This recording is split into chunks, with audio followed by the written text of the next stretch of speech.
Reiterándoles el saludo y la bienvenida en este día domingo 17 de mayo del año 2020. Buenas tardes a todos, hermanos y amigos. Vamos al mensaje de la palabra de Dios en este día. Hoy vamos a iniciar una pequeña serie de 2 reflexiones acerca del perdón. Hoy veremos la primera parte de ellas, que es Perdonando, parte 1, José en la cárcel.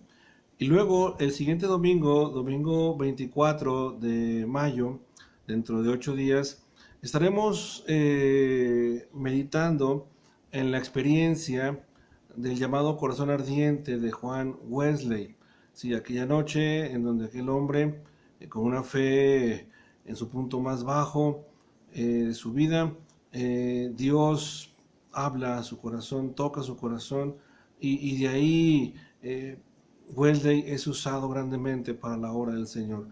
Es muy interesante y muy impactante recordar esa historia y sobre todo conocer el contexto social, político, religioso, cultural de la Inglaterra de aquel siglo, ¿sí? Y compararlo con nuestro ahora. Así que ese será el próximo domingo. Y el domingo 31, el último domingo de mayo, estaremos cerrando con esta serie de mensajes sobre el perdón. En aquella ocasión, si Dios así lo permite, estaremos viendo Perdonando parte 2, Pablo en la cárcel. ¿Sí? Bueno, vamos al tema de hoy. Dice el Evangelio de nuestro Señor Jesucristo lo siguiente: y perdona nuestras ofensas, así como también nosotros perdonamos a los que nos ofenden. En la enseñanza del Nuevo Testamento, hermanos, el perdón no es una opción, es un mandato de parte de nuestro Señor. Perdonar puede significar liberar el alma de la opresión de algún hecho que lastimó nuestra vida en un pasado y cuya marca ha quedado grabada, ¿sí?, en nuestro interior. Y pueden pasar años, pueden pasar muchos años, y sin embargo, aparentemente hacer una vida de forma normal, ¿sí? Pero está ahí, esa herida, ese dicho, ese momento que marcó tu vida, sigue estando a veces guardado en el fondo de nuestro corazón, como esperando salir en un momento determinado, ¿sí? A pesar de que el perdón no es una opción de acuerdo a la enseñanza bíblica, la decisión de perdonar o no sí depende de nosotros. La decisión de soltar o no, la decisión de abrir las puertas de nuestro corazón de par en par y permitir que Dios obre completamente en nuestro interior, liberar el alma y apacentar el espíritu.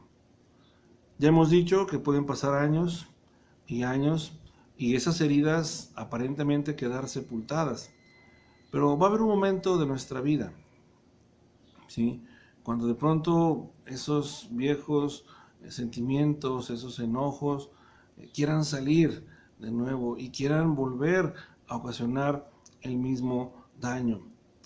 Y miren, tarde o temprano, hermanos y amigos, Dios nos va a llevar, nos va a poner en un escenario donde nos vamos a confrontar con ese pasado, con ese momento, ¿sí? Y ahí tenemos que tomar una decisión. Si recordarán la historia de Corrie ten Boom, que hemos citado otras veces aquí en la iglesia, pues bueno, de eso se trata, de que para poder cerrar el círculo por completo de la sanidad de nuestro interior, a veces es necesario estar en ese momento, en ese instante, ¿sí?, donde la decisión que tomemos puede marcar el rumbo definitivo de nuestra vida en cuanto a nuestra sanidad interior. Algunos aspectos que quiero considerar acerca del personaje en el cual hoy vamos a estar compartiendo son los siguientes. Es la historia de José. Seguramente usted ya conoce la historia, la ha leído, la ha estudiado, ha escuchado múltiples predicaciones sobre José. Bueno, vamos a ver qué es lo que hoy el Espíritu Santo nos habla en esta nueva experiencia de conocer la historia de este hombre. En la época donde el relato bíblico ubica la vida de José, se estima que tenía alrededor de 17 años, ¿sí? Era un joven en la transición de la adolescencia a la juventud. Y como tal, como joven de antes y como los jóvenes de ahora, José enfrentaba las mismas tentaciones, tenía las mismas oportunidades y estaba llamado a tomar decisiones tal como lo hacen los jóvenes de nuestro tiempo.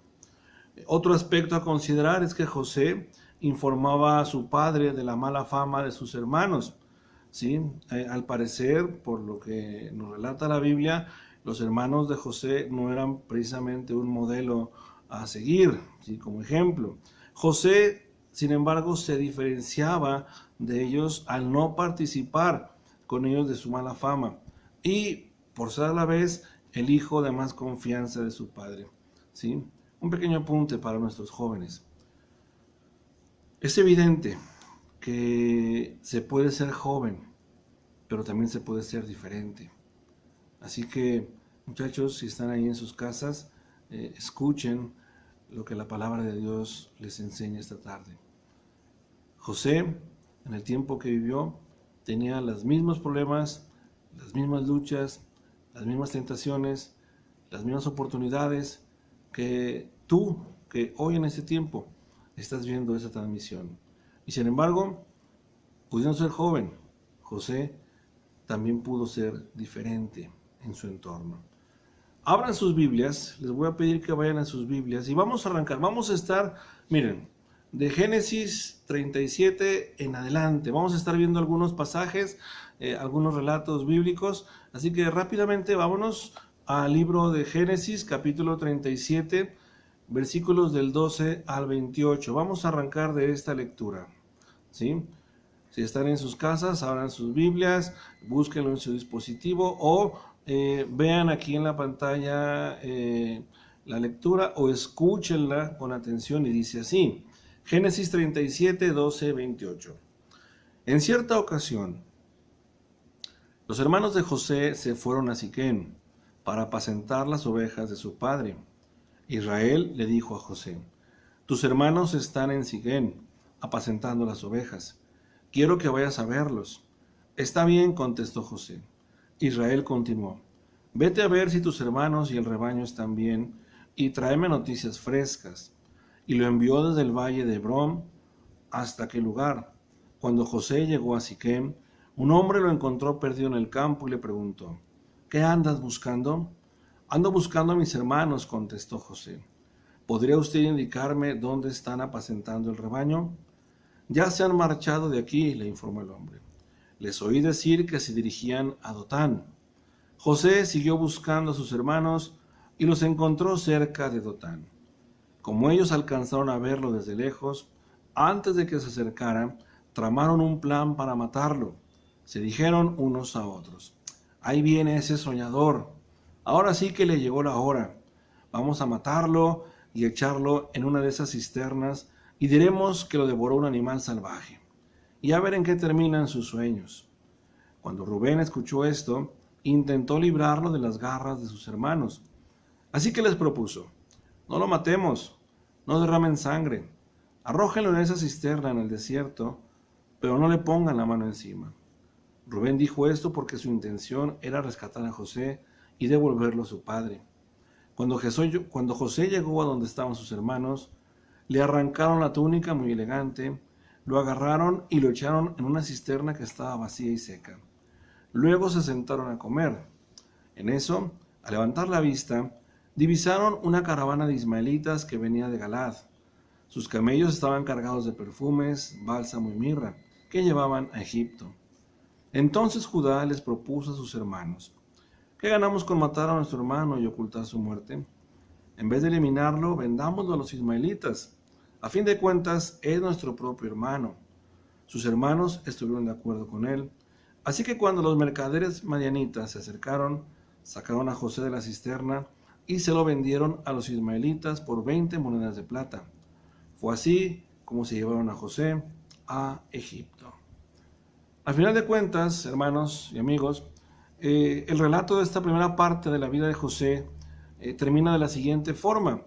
Dice al final de este capítulo que leímos: en Egipto los madianitas lo vendieron a un tal Potifar, funcionario del faraón y capitán de la guardia.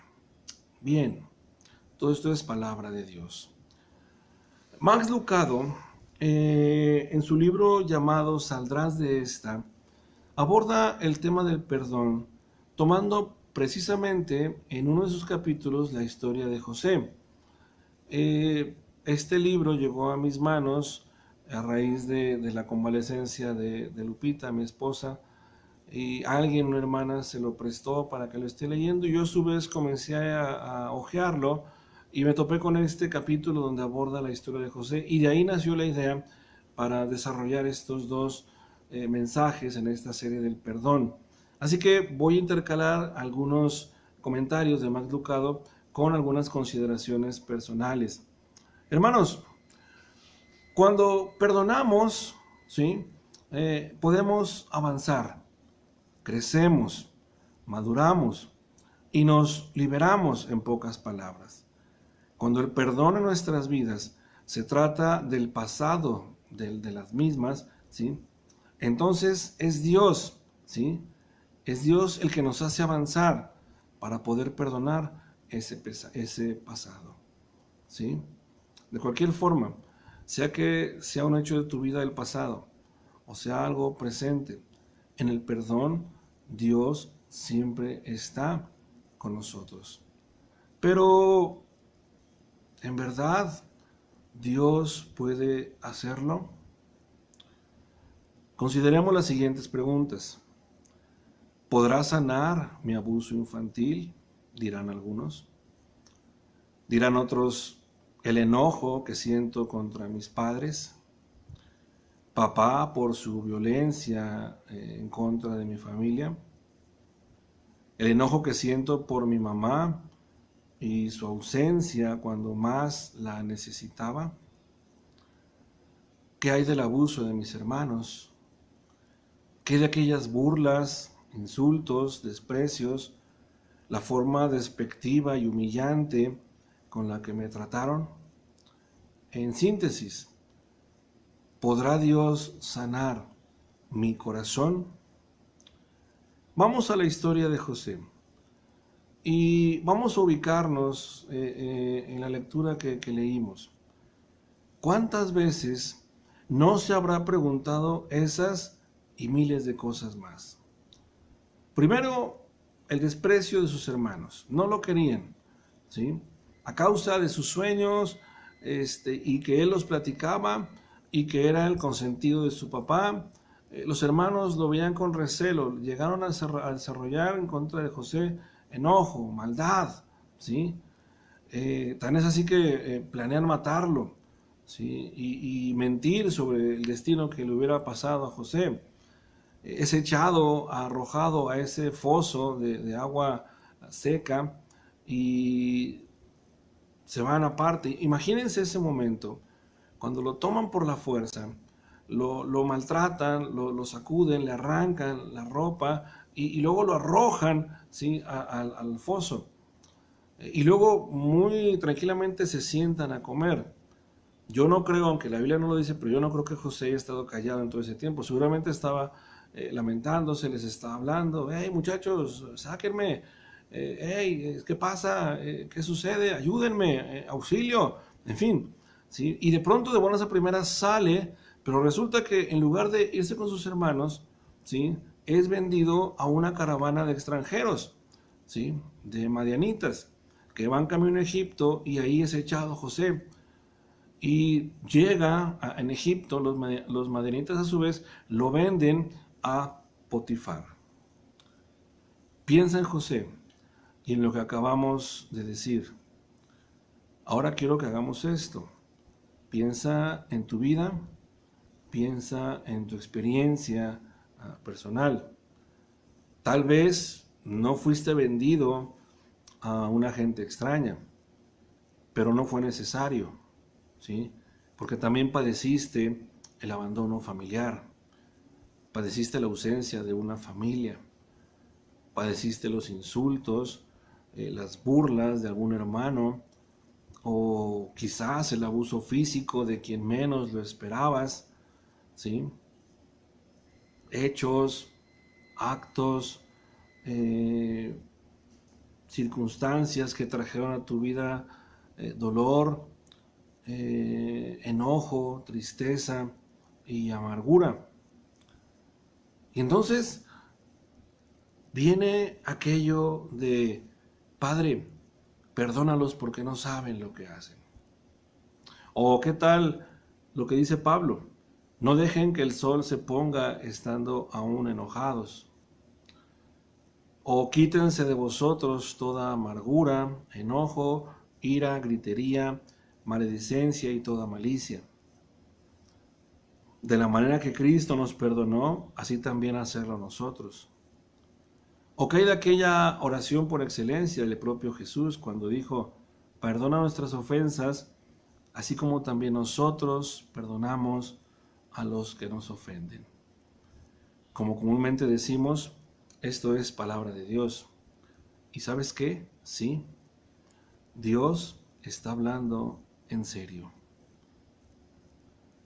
El capítulo 38 de Génesis, en el capítulo 38 se inserta la historia de Judá y Tamar. Miren, no es el momento para abordarlo. De pronto, si tú lees la Biblia y comienzas con la historia de José, resulta que está ahí intercalada, sin aparente conexión de nada, la historia de Judá y Tamar. Pero más adelante hay una conexión y una razón del por qué esta historia está ahí metida sin un aparente propósito. Claro que hay un propósito en esa historia.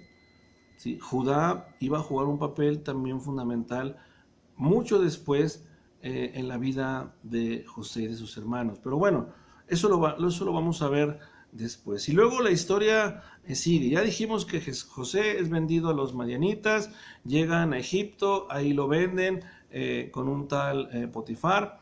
Hay algo que menciona en la Biblia en ese capítulo, que es el 39, que dice que Dios estaba con José, ¿sí? Y a causa de esa gracia que Dios le dio delante de Potifar, un alto funcionario de Egipto, pues Potifar pone en las manos de José la mayordomía de su casa y de todo lo que este hombre tenía. Y Dios le prosperaba en lo que José hacía. Pero también José se enfrentó con un problema. Si la esposa de Potifar lo acosaba constantemente. Y debido a la negativa de José de tener relaciones sexuales con esta mujer, pues es que José tiene que huir. Sin embargo, las circunstancias se dan de forma muy atropellada. La túnica que José deja en manos de aquella mujer, esta la usa como pretexto de que José quiso abusar de ella y lo acusa ante Potifar.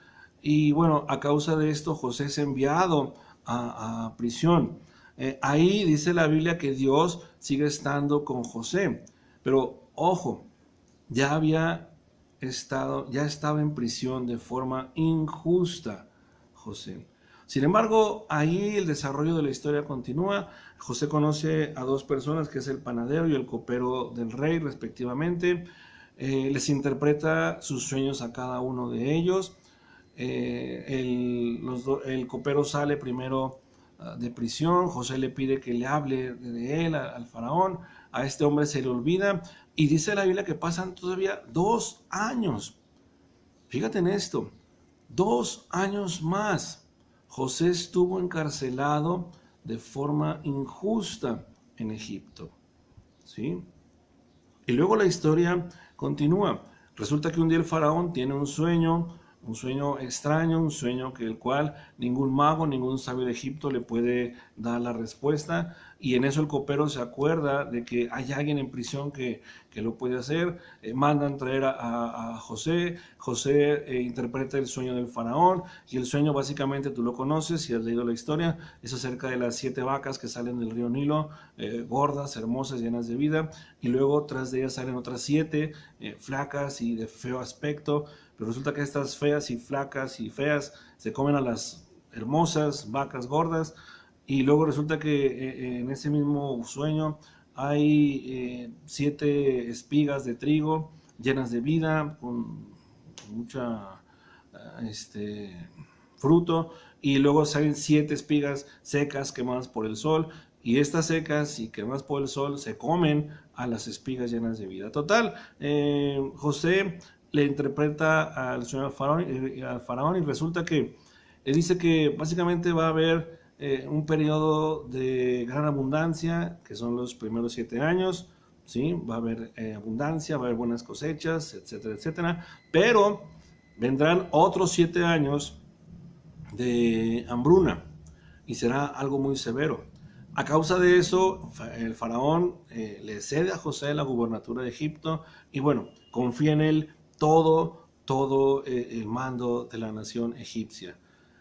Pasan los 7 años de abundancia, inician los 7 años de escasez y a mí me impacta lo que dice la Biblia. Les he de confesar que releyendo la historia no caí en ciertos detalles hasta esta semana que estaba leyendo la historia varias veces y resulta que la hambruna comienza primero alrededor de los países de Egipto y luego llega a Egipto.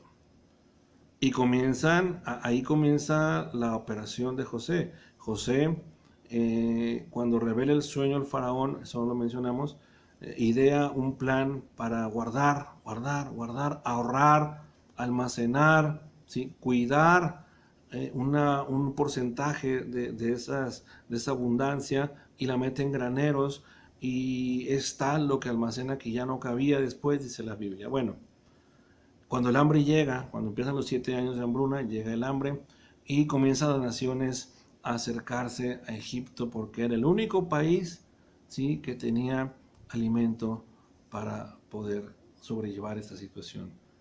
Y luego dice la Biblia que esta hambruna se extendió, ¿sí?, y el resto del mundo, o sea, toda la tierra estuvo bajo esta situación de hambruna. Todo el planeta, todas las naciones conocidas y de entonces y de todos lados padecieron esta hambruna. Entre ellos, desde luego, los hermanos de José que vivían en Canaán. Y ellos, enviados por su padre, por Jacob, tienen que ir a Egipto a comprar alimento, ¿sí? Y entonces, un día resulta que en la fila de los que están comprando, entre tantos representantes de varias naciones, José divisa a sus hermanos. Se da cuenta que ahí están formados. Él los reconoce a ellos primero. Y entonces sucede lo siguiente. Vayan a Génesis 42, versículo 6 en adelante. Dice, Génesis 42, versos 6 en adelante. José era el gobernador del país y el que vendía trigo a todo el mundo. Cuando sus hermanos llegaron ante él, se postraron rostro en tierra. En cuanto José vio a sus hermanos, los reconoció, pero fingiendo no conocerlos, les habló con rudeza. ¿Y ustedes de dónde vienen? Venimos de Canaán para comprar alimento, contestaron. Aunque José los había reconocido, sus hermanos no lo reconocieron a él. En ese momento se acordó José de los sueños que había tenido cerca de ellos y les dijo, de seguro ustedes son espías y han venido para investigar las zonas desprotegidas del país. No, señor, respondieron. Sus siervos hemos venido a comprar alimento. Todos nosotros somos hijos de un mismo padre y además somos gente honrada. Sus siervos no somos espías. No es verdad, insistió José. Ustedes han venido para investigar las zonas desprotegidas del país. Pero ellos volvieron a responder: nosotros, sus siervos, éramos 12 hermanos, todos hijos de un mismo padre que vive en Canaán. El menor se ha quedado con nuestro padre y el otro ya no vive. Pero José los increpó una vez más: es tal como les he dicho, ustedes son espías. Y con esto lo vamos a comprobar. Les juro por la vida del faraón que de aquí no saldrán con vida a menos que traigan a su hermano menor. Manden a uno de ustedes a buscar a su hermano. Los demás se quedarán en la cárcel. Así sabremos si es verdad lo que dicen. Y si no es así, por la vida del faraón, ustedes son espías. José los encerró en la cárcel durante 3 días. Hay una historia que Max Lucado aborda en el libro que cité hace un momento. Y esta historia dice lo siguiente. Un día, la mamá de una familia, sin motivo aparente, se va con otro hombre y deja a su pequeña hija al lado de su padre. El papá, dice Lucado, sin saber nada de muñecas, vestidos, maquillajes o de citas amorosas, enfrenta junto con su hija su destino, y trata de hacerlo de la mejor manera y salen adelante. Resulta que tiempo después, años después, la mamá regresa, ¿sí?, a la escena con su hija, semejando a los hermanos de Canaán, que después de varios años de no ver a José, ahora regresan a él. Y la mamá tiene una charla con la hija y solo atina a decirle lo siguiente: siento haberte abandonado, hija mía. Con esta declaración, la mamá quería ser parte de nuevo de la vida de su hija. Pero ahora pensemos en la hija, pensemos en esta chica. ¿Qué creen que haya pensado ella? Seguramente, al escuchar a mamá, pudo haber pensado: ¿y ahora qué, mamá? ¿Quieres que te perdone o qué? ¿O qué quieres que haga? Imagínense a esta chica que, siendo abandonada de niña por su madre, no pasó noches y noches y noches en llanto, en tristeza, haciéndose 1001 preguntas en su mente sobre qué pasó, por qué mamá se fue. Y lo que es peor aún, cuando el niño comienza a pensar: ¿y si fue por mi culpa? ¿Y si mamá no nos dejó por mi culpa? Y de pronto la mamá se presenta y sucede esto. Hermanos, ¿cómo conciliar tanto dolor y enojo cuando la Biblia nos habla de perdonar? José pasó exactamente lo mismo que la historia de la que nos narra Max Lucado. La sorpresa de José fue tan grande al ver a sus hermanos después de muchos años, ¿sí? Y de pronto José también recibió una cascada de información que no esperaba. Eran sus hermanos. Supo que su padre aún vivía. Supo que su hermano menor aún vivía. Supo que él lo habían dado por muerto, ¿sí? O sea, en pocas palabras, recibió información de su familia que no había recibido en años, ¿sí?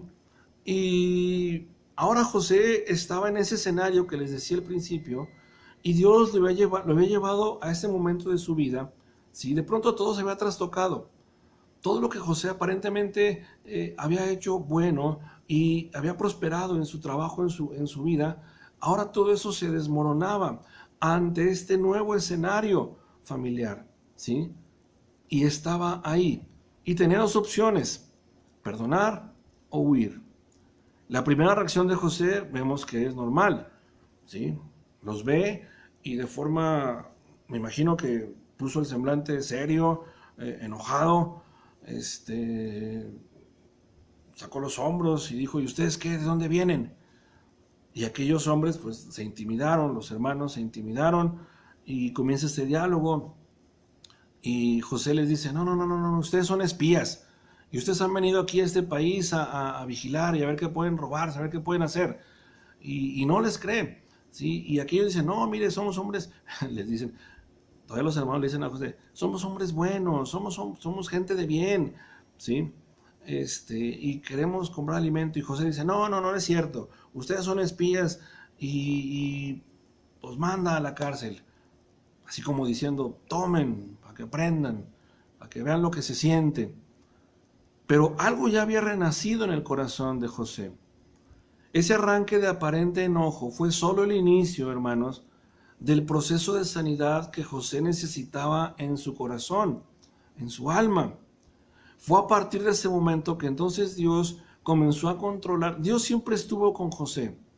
Y quiero decirte algo, Dios siempre ha estado contigo en ese momento bajo de tu vida. Si tú que estás viendo esta transmisión y de pronto te viene a la mente la razón, no sé, X o Y, por la cual sufriste, padeciste, fuiste violentado, fuiste humillado, fuiste maltratado. Bueno, déjame decirte que si hoy estás viendo esa transmisión, esto es señal de que a pesar de todo eso que viviste, Dios estuvo contigo. Dios ha estado contigo. Dios no te dejó solo o te dejó sola. Y la prueba está en que hasta el día de hoy estás escuchando esta palabra. En el caso de José fue lo mismo. Dios siempre estuvo con José, pero ahora Dios quería llevarlo a ese punto. Y tenía dos opciones. Dice Max Lucado, en este momento hay dos opciones. ¿Qué quieres hacer? ¿Sí? ¿Ajustar cuentas con tus enemigos? ¿Sí? ¿Quieres venganza? ¿Quieres que ellos sientan lo que tú sentiste? ¿Sí? Bueno, dice la Biblia, el Señor dice, mía es la venganza. Si tú quieres eso, déjaselo a Dios.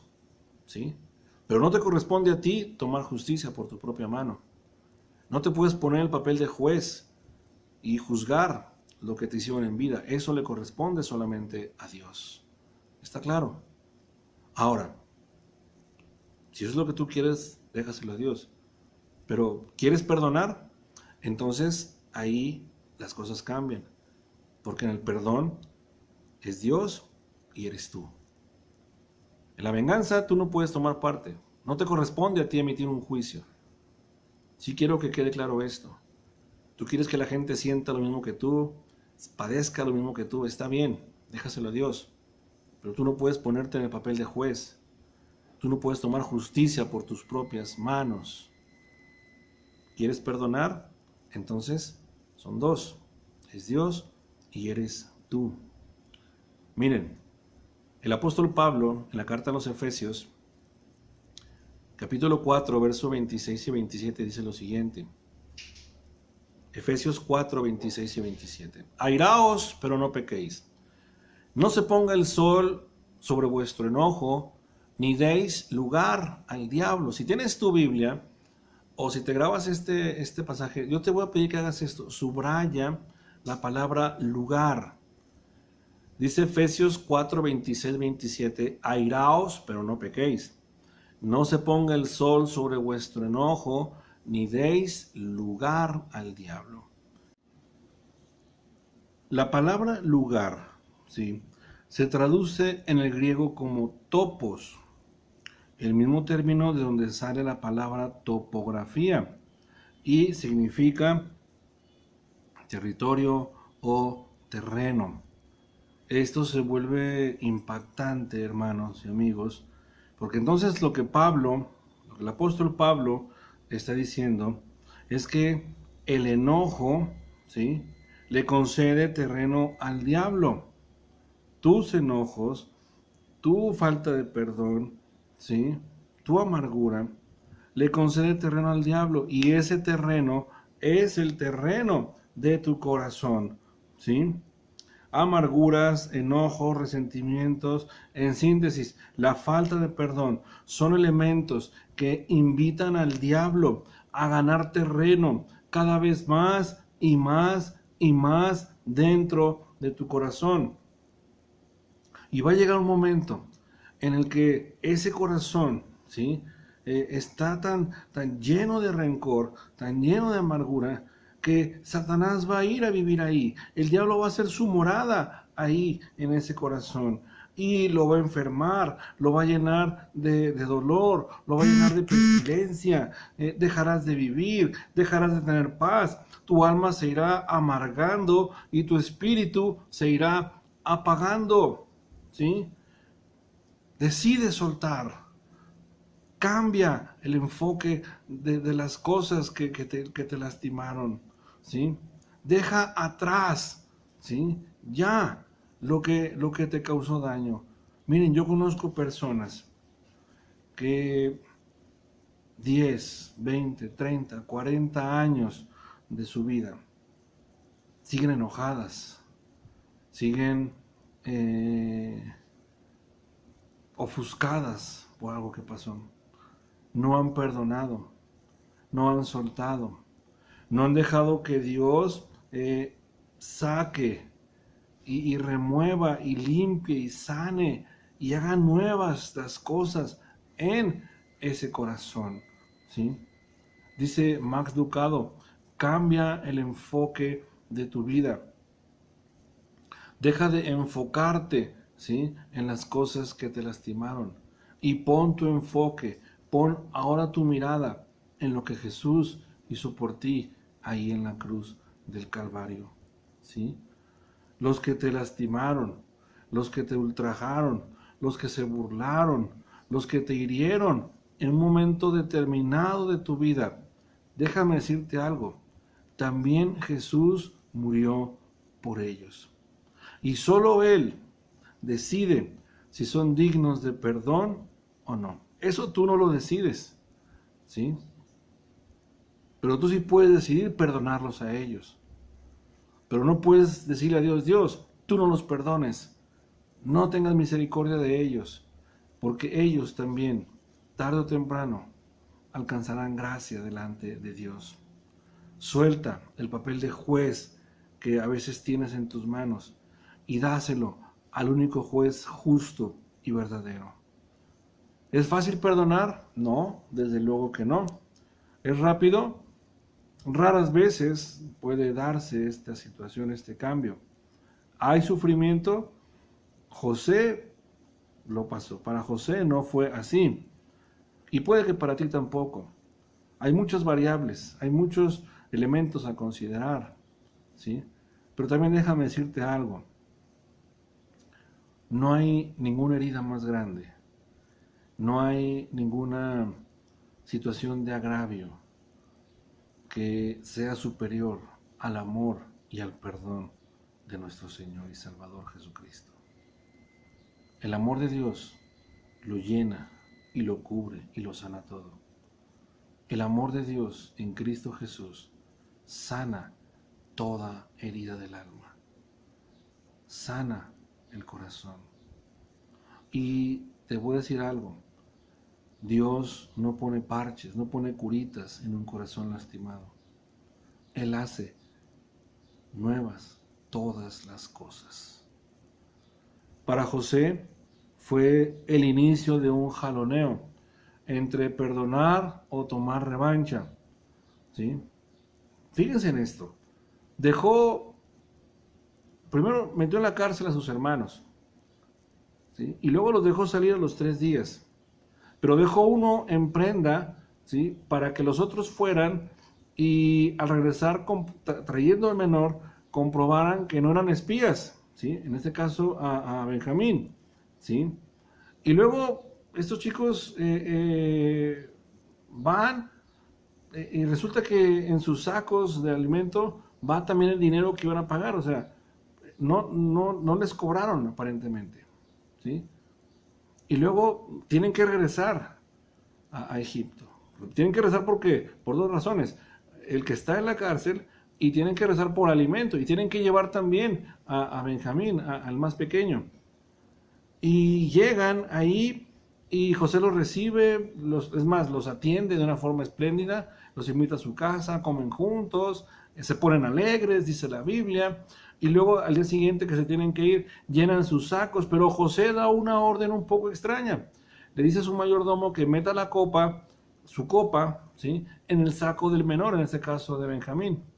Y cuando ya se van, se despiden y todo, José manda al mayordomo y que le diga, ve y diles que no se vayan, que ¿por qué hacen eso? Y José ahora los acusa de haberse robado esa copa.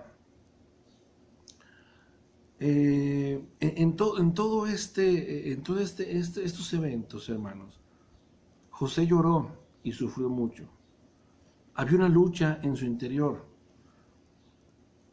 Él quería perdonar, pero a la vez no olvidaba. Él quería soltar, pero a la vez quería seguir volviendo a agarrar. Él quería liberarse, pero quería seguir en ello. La vuelta de sus hermanos removió eso que aparentemente no había quitado la posición y el trabajo y la grandeza de José en Egipto. Eso seguía ahí guardado en su corazón. Por eso cuando se dan estos hechos, este jaloneo, como le llamo, ¿sí?, de sentimientos, que sí, que no, que te suelto, que te doy, que te vienes, que te acuso, que te suelto, es parte de ese proceso de sanidad, ¿sí? Por eso decíamos, es rápido, no a veces, ¿sí? Hay sufrimiento, bueno, José lloró mucho, ¿sí?, y sufrió demasiado. Génesis 45, verso 1 y 4 dice lo siguiente, miren.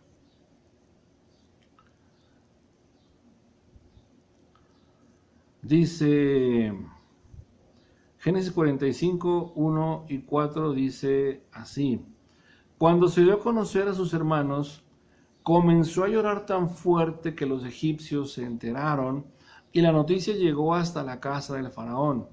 Yo soy José, les declaró a sus hermanos. ¿Vive todavía mi padre? Pero ellos estaban tan pasmados que no atinaban a contestarle.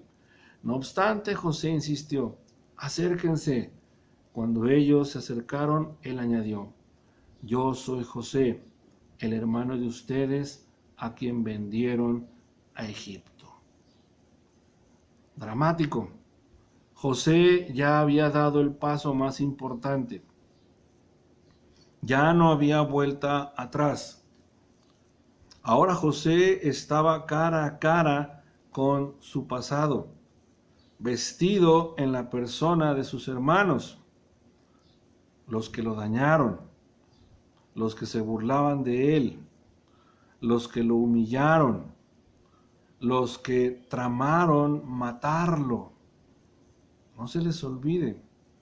Y los que a final de cuentas lo vendieron como un objeto más, sin remordimientos, sin sentir culpa, lo vendieron a una caravana de extranjeros y se desentendieron de él. Pero luego sucede algo increíble. Cuando ya José está ahí y decíamos, ya no había marcha atrás, entonces José dice lo siguiente: imagínense la escena entre la sorpresa de los hermanos y el sentimiento acumulado de José. Dice, fue Dios quien me envió aquí y no ustedes. Él me ha puesto como asesor del faraón y administrador de su casa y como gobernador de todo Egipto. Fue lo que les dijo. Enseguida les da instrucciones a sus hermanos sobre regresar y avisarle a su padre de que él vivía, del puesto que tiene en Egipto, entre otras muchas cosas más. Miren,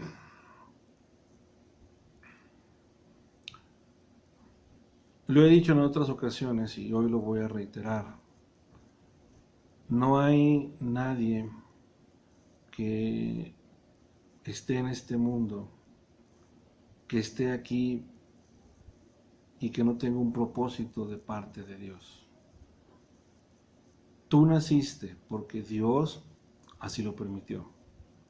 Tal vez haya alguien que su vida no ha sido de lo mejor. Las cosas no han salido como deberían de salir. Quizás en tu vida ha habido sufrimiento, ha habido muchas lágrimas, ha habido mucha decepción, ha habido muerte, en fin, y has sido muy maltratado por la vida.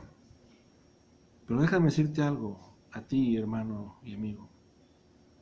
El hecho de que las cosas contigo no hayan salido como salen a veces con otras personas, no quiere decir que Dios no tenga un propósito para ti.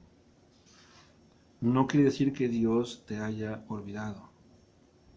Dios está trabajando contigo y Dios ha permitido que pase cada etapa de tu vida, en especial aquellas que han traído dolor y sufrimiento, porque Dios quiere mostrarte algo. Dios quiere revelarte un propósito en todo esto. Lo hizo con José. José entendió, ¿sí?, que todo lo que le había sucedido en vida había sido porque Dios así lo había determinado, ¿sí? Y ahora José estaba cerrando ese círculo de su vida. Quiero decirte esto. Tú necesitas perdonar, necesitas olvidar y soltar lo que hay en tu corazón de dolor. Dios quiere, ese es el propósito de Dios para tu vida, que seas una nueva criatura, que de verdad experimentes la nueva vida que Cristo nos da. No que vivas atormentado, no que vivas acongojado. Dios no quiere que vivas en constante tribulación del alma y del espíritu. Claro, en la vida del cristiano hay luchas, hay pruebas, eso no lo vamos a sacar de la ecuación. Pero estamos hablando de las cosas que impiden que tu desarrollo como hijo de Dios sea pleno. Como cristianos padecemos, somos probados, somos llevados de prueba en prueba, pero también así de victoria en victoria en Cristo Jesús. Pero hablamos de las cosas que impiden que tu espíritu crezca, que impiden que tú seas una parte activa dentro del reino de Dios.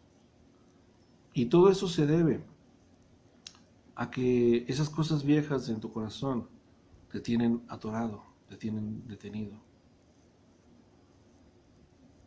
Génesis 45, 14 y 15 dice lo siguiente, y con esto voy concluyendo, dice, porque esto es hermoso. Génesis 45, 14 y 15 dice, y abrazó José a su hermano Benjamín y comenzó a llorar. Benjamín a su vez también lloró abrazado a su hermano José.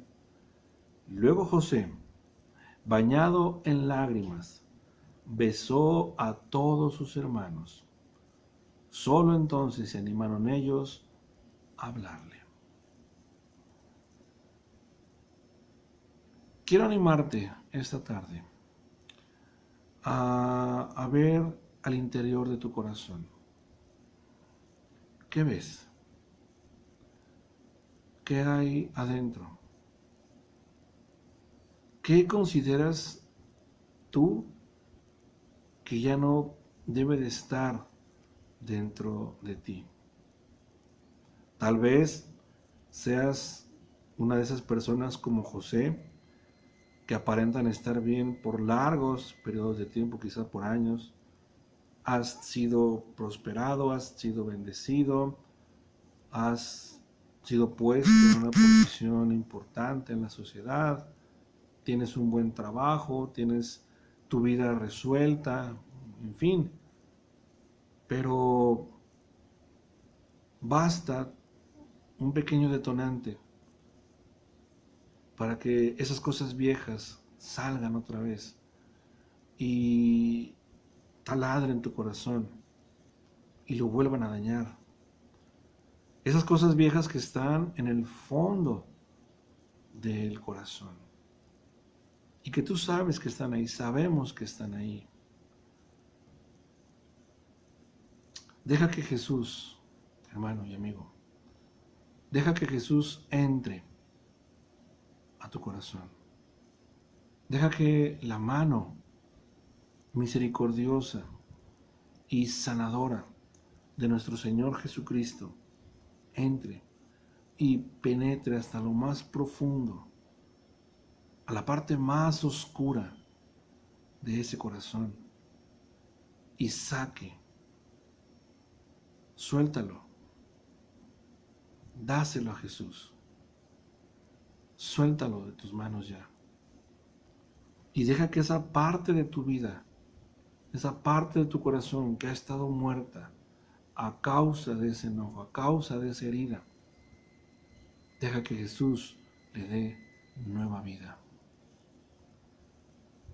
Cuando volvamos de esta contingencia, si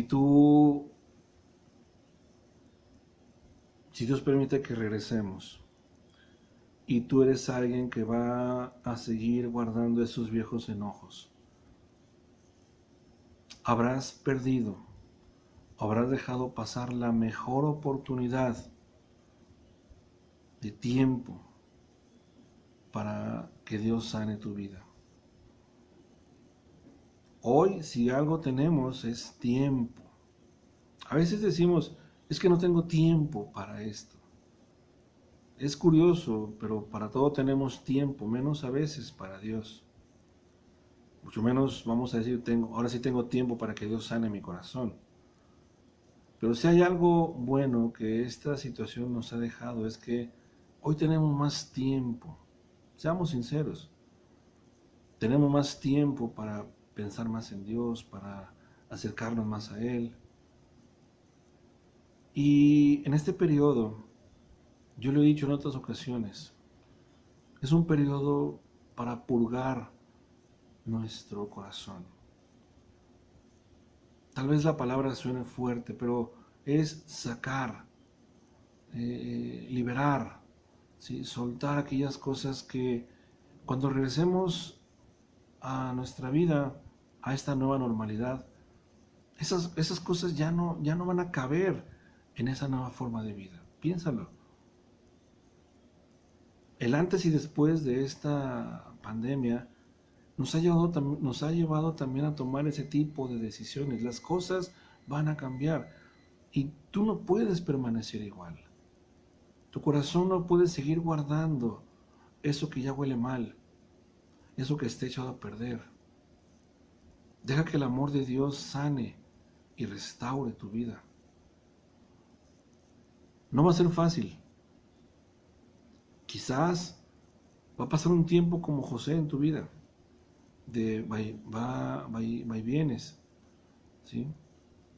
De idas y de vueltas, de caer y levantarse, de querer soltar y no querer soltar, de querer tomar revancha y luego no querer. Pero ¿sabes qué?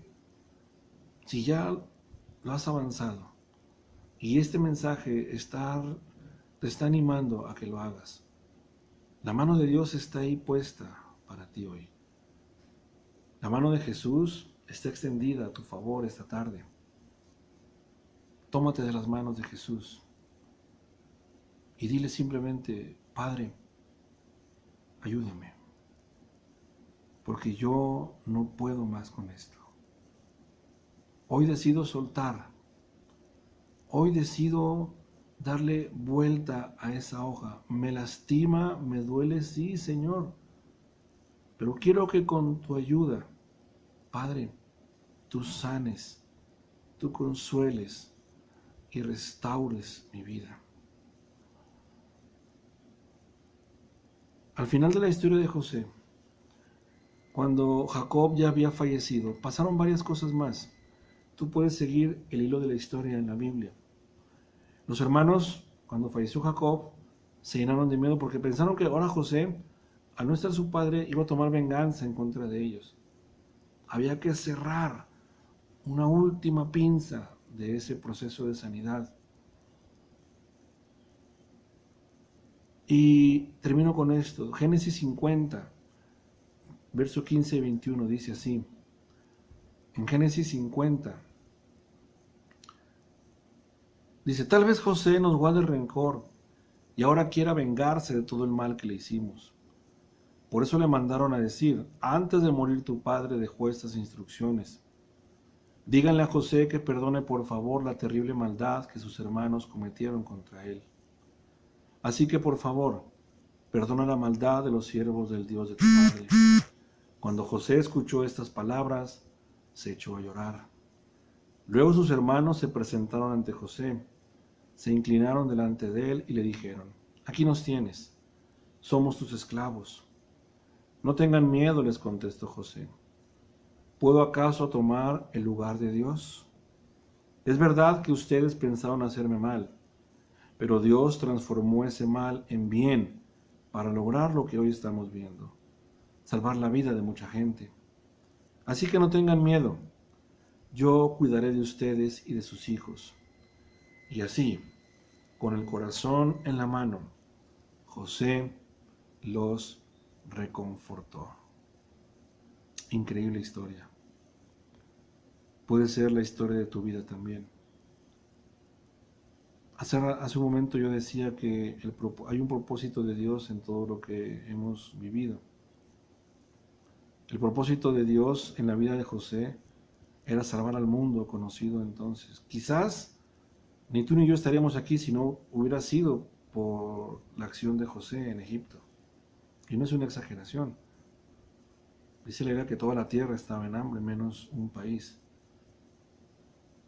Cuando yo te decía hace un momento que tu sufrimiento, tus lágrimas, tu dolor hay un propósito de Dios, tú te preguntas, bueno, ¿cuál será? Y te voy a decir esto. Ese propósito es que tú lleves consuelo, fortaleza y ánimo a otros que han padecido lo mismo que tú. Y que tú les puedas testificar que en Cristo hay libertad, que en Cristo hay sanidad, que Dios es un Dios de amor y de perdón, que Dios es un Dios de misericordias, nuevas cada mañana, y que eso que otros están viviendo y que tú ya viviste, tú les puedes ayudar a que en Cristo, en su mensaje glorioso de su palabra, encuentren restauración y encuentren sanidad para sus vidas. Amén. Que Dios te bendiga, que Dios te guarde, que Dios nuestro Señor ponga su mano de sanidad en tu corazón, ahora y siempre, y que la paz de Dios, que desciende de los cielos, sea llenando tu vida, tu hogar y a tu familia, ahora y para siempre. Nos vemos hasta entonces el próximo domingo, el martes en la oración, jueves en la oración y próximo domingo nos vemos a esta misma hora a través de esta señal. Dios les bendiga. Dios está con ustedes y con sus familias.